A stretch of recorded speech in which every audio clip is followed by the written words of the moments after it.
ভয়ঙ্কর যে কাজগুলো তিনি করেছেন সেগুলো এবং তার সে ভাষাগুলো বলুন তো, গোপালী, গোপালী বলে যে ভাষাগুলো বলেছেন, যে বঙ্গবন্ধু শেখ মুজিবুর রহমান তাকে কন্যার মর্যাদা দিয়েছেন, যে বঙ্গবন্ধু শেখ মুজিবুর রহমান এবং তার স্ত্রী বঙ্গমাতা ফজিলাতুন্নেসা মুজিব পায়েস রান্না করে তার সাথে জিয়া রহমানের পুনর্বিবাহ দিয়ে তাকে জিয়া রহমানকে বলেছিলেন ঘরে নিতে, এবং কোকো সহ তারেক তো মুক্তিযুদ্ধের সময় বেশ বড়ই ছিলেন, 7-8 বছরের বয়স ছিলেন যতটুকু আমরা জেনেছি বা শুনেছি দেখেছি। তো সেই জায়গা তার কৃতজ্ঞতা তো দূরের কথা, তাকে কেন 5টা জন্মদিন করতে হলো? পঞ্চম জন্মদিন 15 আগস্টে বঙ্গবন্ধুকে সপরিবারে হত্যার দিনে।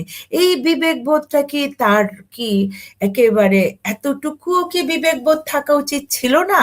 তিনি আর্মি পার্সনের ওয়াইফ হতে পারেন, তার নিষ্ঠুরতা বা তার ভেতরে যে কৃতজ্ঞতার জায়গাটা, এটা তো আসলে সকলে দেখেছে, সকল শ্রেণীর। আর আপনি, আমরা তৃণমূলে সাংবাদিকতা করা, আমি সাধারণ মানুষের কথা শুনেছি যে তার সম্পর্কে সাধারণ মানুষ এই জিনিসগুলো বলতো, কারণ তাদের চোখের সামনেই তার এই বক্তব্যগুলো প্রকাশ্যে তিনি বলতেন, তার ভাষা। আরেকটা জিনিস বলুন আপনি, সাংবাদিকরা যখন যেত, সাবির ভাই বিদেশে সাংবাদিকতা করেছেন, আমরা যারা দেশে সাংবাদিকতা করেছি, তিনি যখন প্রধানমন্ত্রী ছিলেন তার প্রেস কনফারেন্সে কখনো কি সাংবাদিকরা প্রশ্ন করতে পেরেছে? সুযোগ তো দেননি। তিনি আসবেন, তিনি দুপুরের পর, তিনি ঘুম থেকে উঠতেন বেলা করে, আফটারনুন তার প্রেস কনফারেন্স টাইম হতো, সাংবাদিকরা আসবে, তিনি বলে যাবেন, তোতা পাখির মতো কিছু জিনিস পড়ে যাবেন, শফিক রেহমান এবং তার সঙ্গী যারা ছিল তার স্ক্রিপ্ট তৈরি করে দিতেন, তিনি পড়ে যেতেন, বাস তিনি তার মতো করে চলে যেতেন।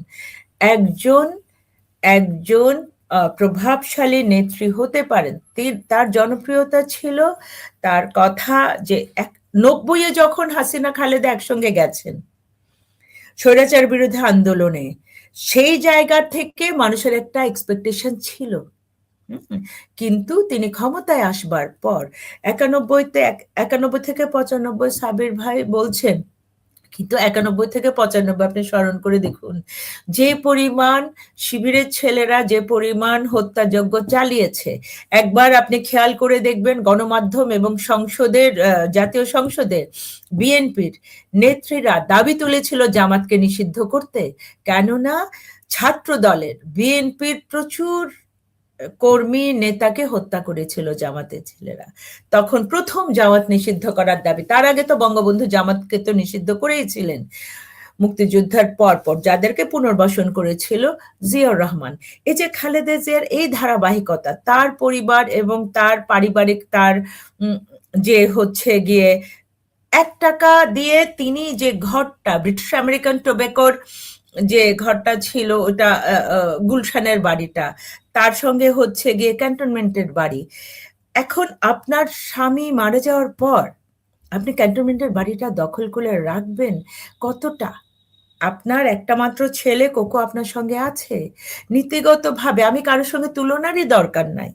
আপনি একবার ভাবতে হবে যে আর্মির ওয়াইফ হয়েছেন বলে আপনি, দেশের রাষ্ট্রপ্রধান হয়েছেন বলে ক্যান্টনমেন্টের এই যে ময়নুল রোডের এত বড় একটা এলাকা জুড়ে একটা বাড়ি আজীবনের জমিদারি দখল করা, সেটা আমি ওনার একার দোষ দিচ্ছি না। আমি মনে করি যে তাকে যারা ঘিরে রাখতো, যে মান্নান ভূঁইয়া, যে সাইফুর রহমান তাকে এনেছিলেন রাজনীতিতে, তারা কিন্তু অনেক দূরে সরে গেছে, তারা কিন্তু, তাদেরকে কিন্তু আর কাছে ঘেঁষতে দেওয়া হতো না পরবর্তীতে। যদি তাদের যতটুকু মান্নান ভূঁইয়া এবং সাইফুর রহমানের কিছু হলেও রাজনৈতিক দূরদর্শিতা ছিল, তারা কিন্তু রাজনীতির, সিলেট জানে, সিলেটের উন্নয়ন জানে কতটা সাইফুর রহমান করেছেন, মান্নান ভূঁইয়া তিনি আপনার স্থানীয় সরকার পরিষদ মন্ত্রী হিসেবে প্রচুর কাজ করেছেন। তাহলে তারা কিন্তু খালেদা জিয়াকে পরামর্শ দেবার কোনো, এটা কিন্তু মান্নান ভূঁইয়া মারা যাবার পরে অনেকের লেখাতে আমি দেখেছি। হ্যাঁ, এবং তার লাল ফোন, গিয়াস আল মামুন তার রুমে ঢুকে লাল ফোন ব্যবহার করতেন, তার কোনো ক্ষমতা ছিল না। সালাম দুল্লাহ ভাই যেভাবে বলেছিলেন, মেজর জেনারেল আব্দুল সালাম যেভাবে বলেছিলেন, এরকম আমি একজন সাংবাদিক হিসেবে, সংবাদকর্মী হিসেবে অনেকের কাছ থেকে, অনেক রাজনীতির কাছ থেকে এই কথাগুলো আমরা জেনেছি, তাদের লেখাতে জেনেছি। প্রথম আলোতে এই লেখা প্রকাশিত হয়েছিল মান্নান ভূঁইয়ার বক্তব্য দিয়ে। হ্যাঁ, ফেরদৌস কুরেশি লিখেছিলেন। তো এই যে কথাগুলো, এই যে কাজ, এগুলো তো প্রকাশ্য। আমরা সাংবাদিকরা অন্তত যদি নির্মোহ দৃষ্টিতে, নির্মোহভাবে এই সমালোচনাগুলো করে না যাই, আত্মসমালোচনা বলুন, ব্যক্তি সমালোচনা বলুন, বা রাজনৈতিক ব্যক্তিত্বদের, পরবর্তী প্রজন্মের কাছে আমরাও দায়ী হয়ে থাকব।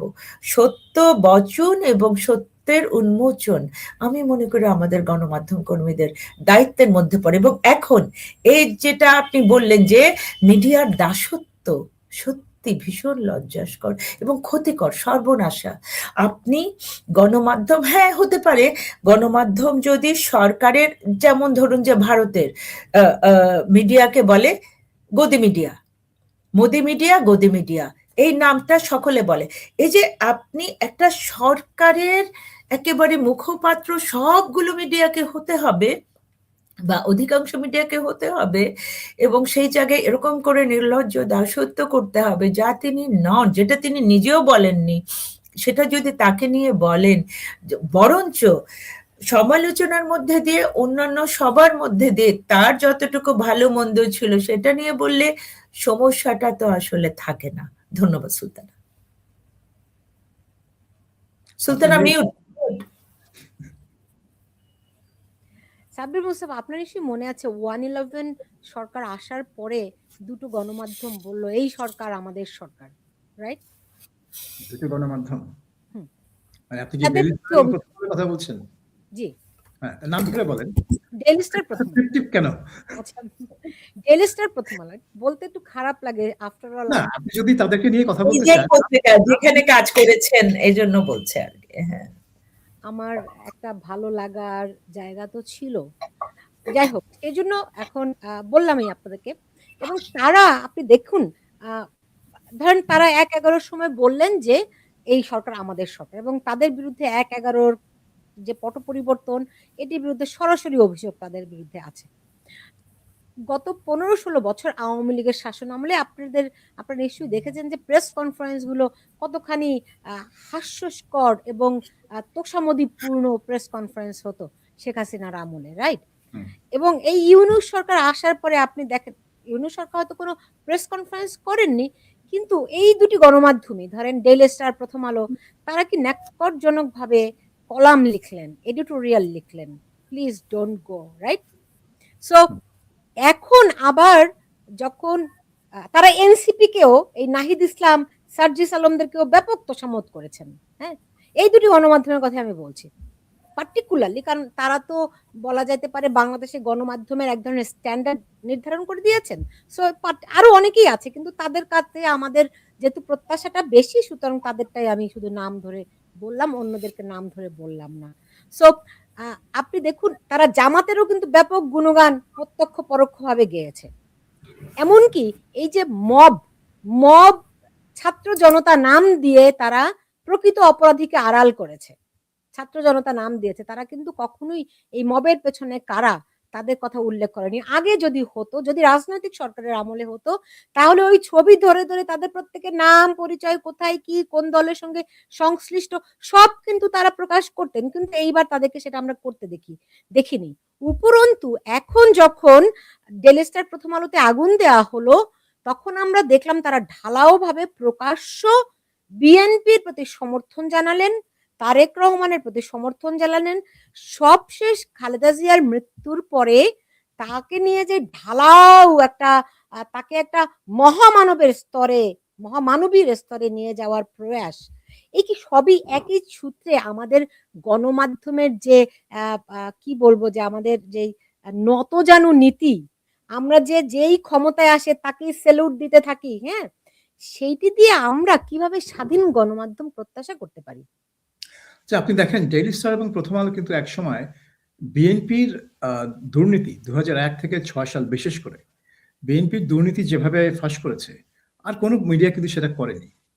এবং মাহফুজ আলম এবং মতিউর রহমান এরা নিজের নামে যেসব কলাম লিখেছে বিএনপির বিরুদ্ধে, তারেক রহমানের বিরুদ্ধে, তাদের ক্ষমতার অপব্যবহার, তাদের দুর্নীতির বিরুদ্ধে, অন্য কোনো সম্পাদক কিন্তু সেই সাহস নিয়ে এত করেনি। এবং তারপরে শেখ হাসিনার আমলে কিন্তু এই দুই পত্রিকায় কিন্তু অনিয়ম দুর্নীতি ফাঁস করতে করতে তাদের অনেক সাংবাদিক ক্ষতিগ্রস্ত হয়েছে, কিন্তু এগুলো তারা করেছে। কাজেই আমি বলবো না যে তারা ক্ষমতাসীন দল বা ক্ষমতাসীন সরকারের দালালি করে বা দালালি করে অভ্যস্ত। তারা কিন্তু সবসময় ক্ষমতার বিপক্ষেই ছিল, কিন্তু তাদের মধ্যে একটা জিনিস ছিল, আমরা যেটা 1/11-এর সময় দেখলাম, যে তারা চাচ্ছিল যে বিএনপি এবং আওয়ামী লীগ এরা এত দুর্নীতিপরায়ণ দুটো দল হয়ে গেছে, অগণতান্ত্রিক দুটো দল, যেটা দুইটা পরিবার দ্বারা নিয়ন্ত্রিত। তারা তখন ওই 1/11-এর যে মেইন অবজেক্টিভ সেটা হচ্ছে যে -2, এই -2টা যদি করা যায় তাহলে বাংলাদেশের রাজনীতিতে একটা সংস্কার হবে এবং আমরা গণতন্ত্রের দিকে এগিয়ে যাব। এবং এটা এই দুজনের মধ্যে একজন আমার কাছে বলেছিল যে এটা ছিল একটা মিসড অপরচুনিটি। আমরা মনে করেছিলাম যে সেনাবাহিনী এই এজেন্ডাটা ডেলিভার করবে। আমি তাকে বলেছিলাম যে সেনাবাহিনী আপনাদের এজেন্ডা ডেলিভার করবে এটা কি করে ভাবলেন? সেনাবাহিনী তার নিজের এজেন্ডা নিয়ে ব্যস্ত ছিল।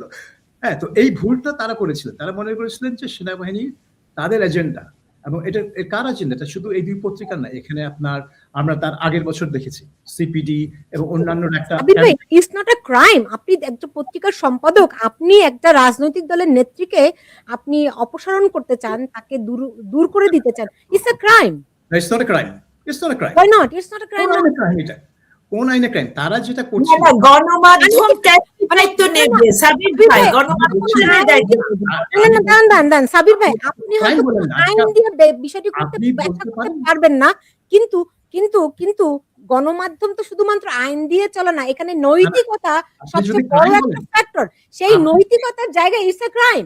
আপনি এখন না, নৈতিকতার ক্রাইম এক জিনিস না। আপনি বলতে পারেন যে এটা অন্যায়, অন্যায় মানে না, ক্রাইম হলে আপনাকে অন্যায় মানে কি ক্রাইম? ক্রাইম বললে আপনাকে কোন আইনে এটা ক্রাইম, আপনার কোন আইনে এটা ক্রাইম?